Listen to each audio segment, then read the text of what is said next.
you might need to make some adjustments to the scoring table just to make sure that it's scoring in the way that you want to. Now, through a macro, we've been able to spread these scores out as evenly as possible across the bands that you've created in the weighting table, but this isn't always as accurate as you would like it to be, and you might want to change the way that the scoring is working. To describe what's happening here so you get an idea as to what you can change and how to change it, you've got your scoring table on this side where you've got your cut points consecutively from the total number of cut points in the rubric. In this case, it's 36 for this particular rubric, and that consecutively goes down to 0. Then you've got your VAS score, and that's the number we entered in prior to this score. After we weighted, it asked us when we wanted to generate the rubric how many VAS points this particular rubric needed to be out of, and we answered 30 for that.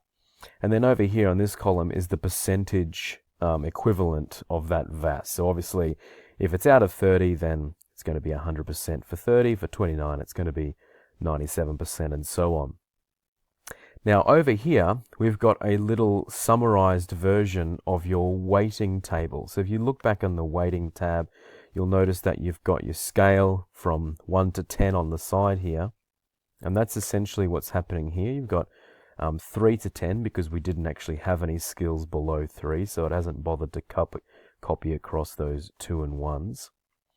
And they're color-coded because these are bands now. So within the 9 band, there is 1 cut point, but because there can only ever be 1 10, it's taken, so there only ever 1 score can equal 100%. It's taken one of the 10s and put it down into the 9 band. So there's now actually 2 cut points in the 9 band.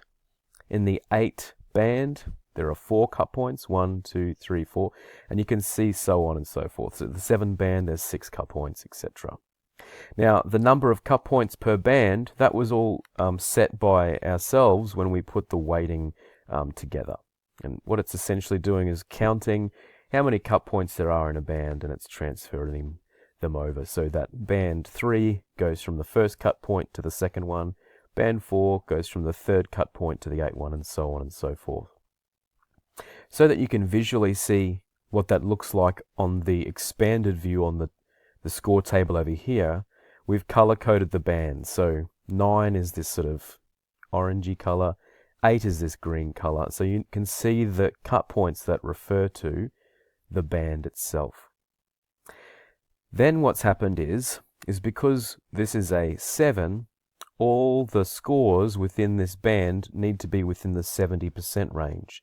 So the macro has then divided, depending on what the VAS score you put in, it's divided the VAS numbers and allocated those VAS scores that are within the 70% band to these cut points.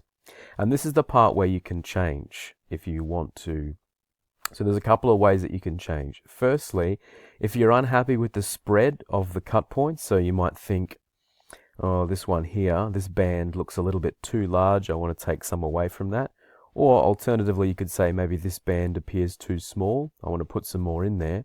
You can either go and fix the weighting by going back to the weighting and then cutting and pasting to put some more skills into those bands or take some skills out of those bands. And of course, you'd update and generate the rubric using that icon there.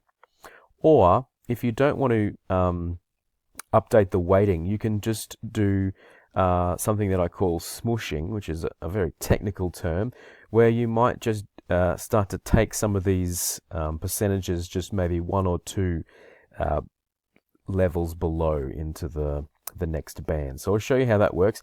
You basically, if you just these cells here, as you can see, have got a formula in them, so you don't want to touch those cells, and you don't want to touch these cells either because that's how many cut points there are. So the only cells you really want to touch here are the VAS cells.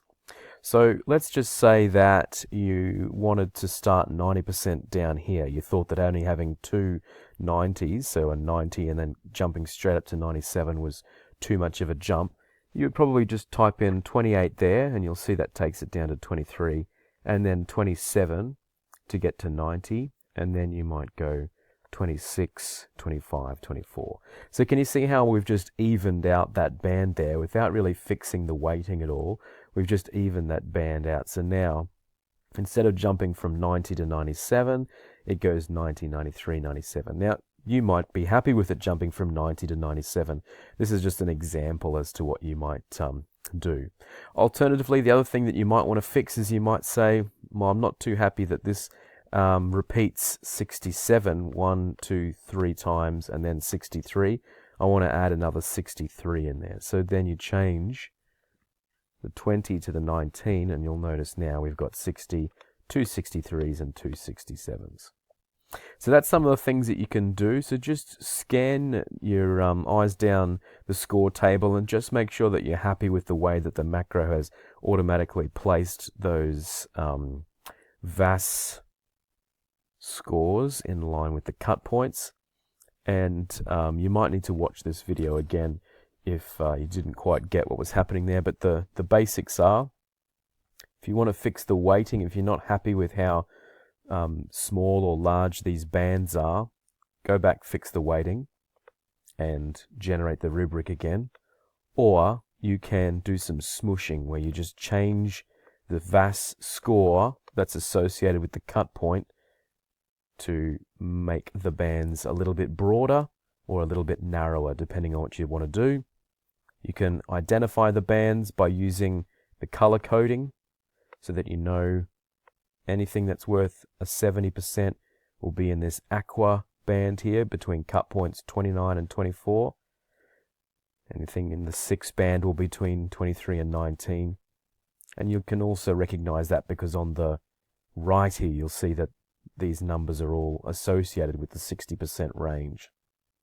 So that's how the scoring table works. Once you're happy with your score table, you simply click on the little flag and complete the rubric, and it'll generate all of the other tables that need to be generated.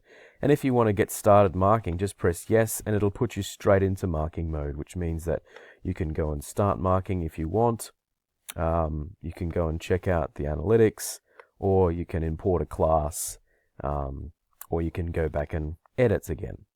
So that's the technical side of the software in terms of how to design, how to build, weight, and then mark with or use the software to create your rubrics. There will be other tutorials on how to actually use the import function, marking, and how to read the Gutmann charts.